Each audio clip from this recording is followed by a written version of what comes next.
it was neat for me to see this, Marcus Smart, but to have Gary Payton surprise you at practice with the Defensive Player of the Year award was awesome for me to see. What was it like for you to live, Marcus? Oh, it was 4th of July. It was ridiculous. It was fireworks because of how they did it. It was a surprise. I didn't even know who won the DPOY award. Mm-hmm. My teammates left.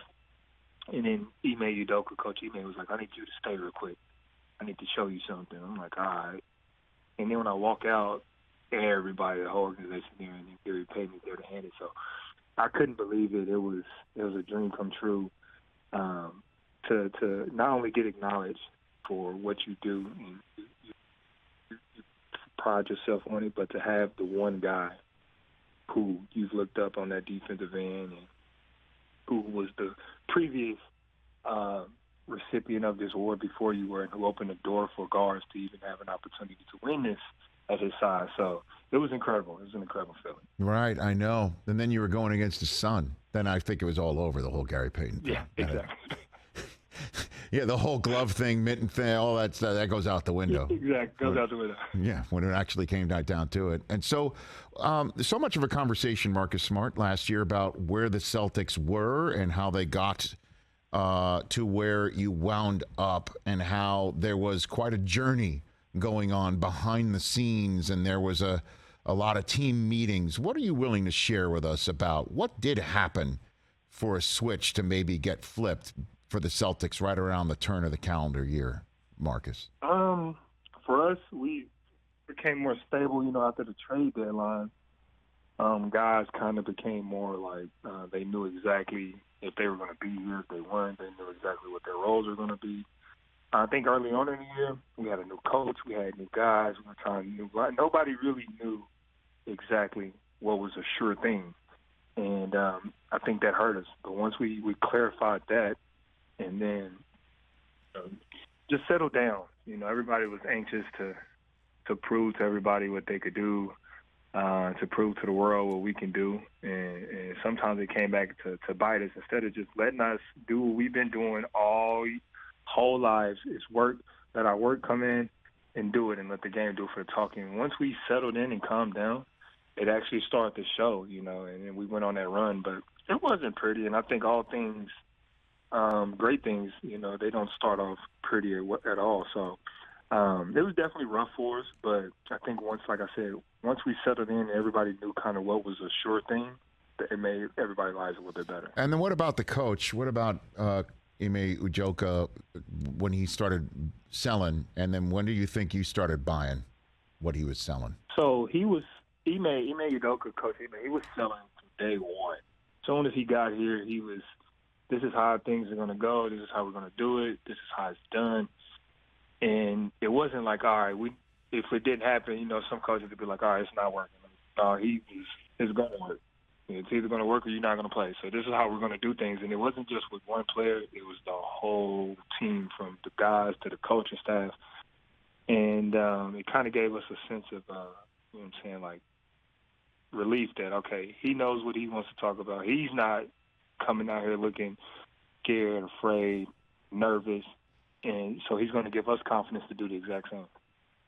How was he different from Brad Stevens? Brad is a more laid-back guy, killer smile, can't really stay mad at him.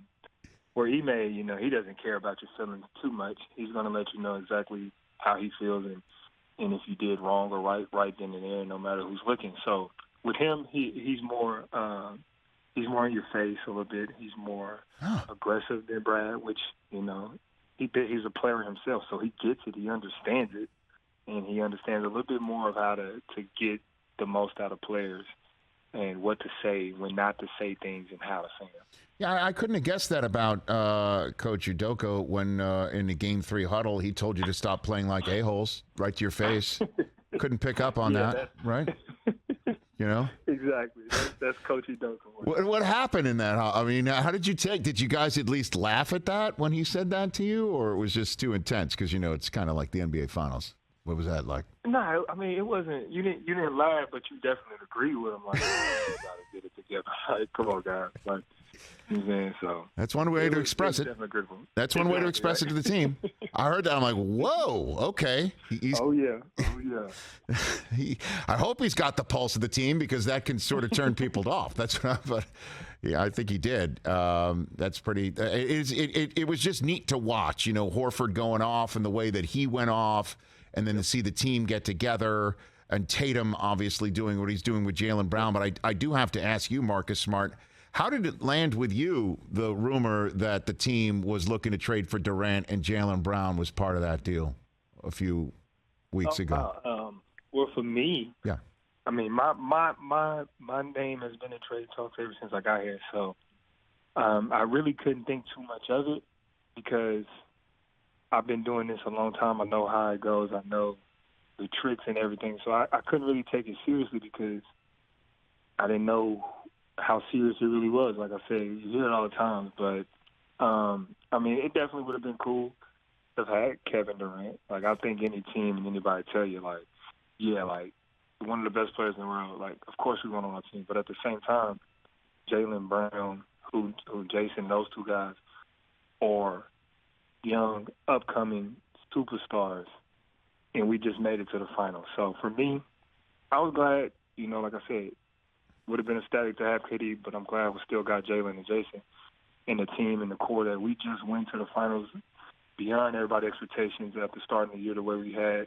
Why not running back? So I'm like I said, would love to have had KD. I think anybody in the world will tell you that, but I think anybody on this team also tell you that we're also happy that we still got the team that we have. I thought Marcus Smart for a second, like maybe it wasn't that serious. And if I'm the Nets, I am definitely let everyone in Boston in your locker room know that Jaylen Brown was offered to us, and we're just sticking with Durant. I would want to lob that into your locker room 1,000%. And I'm wondering how is that going to affect you guys? Do you think when it's all? It's my job to make sure it doesn't.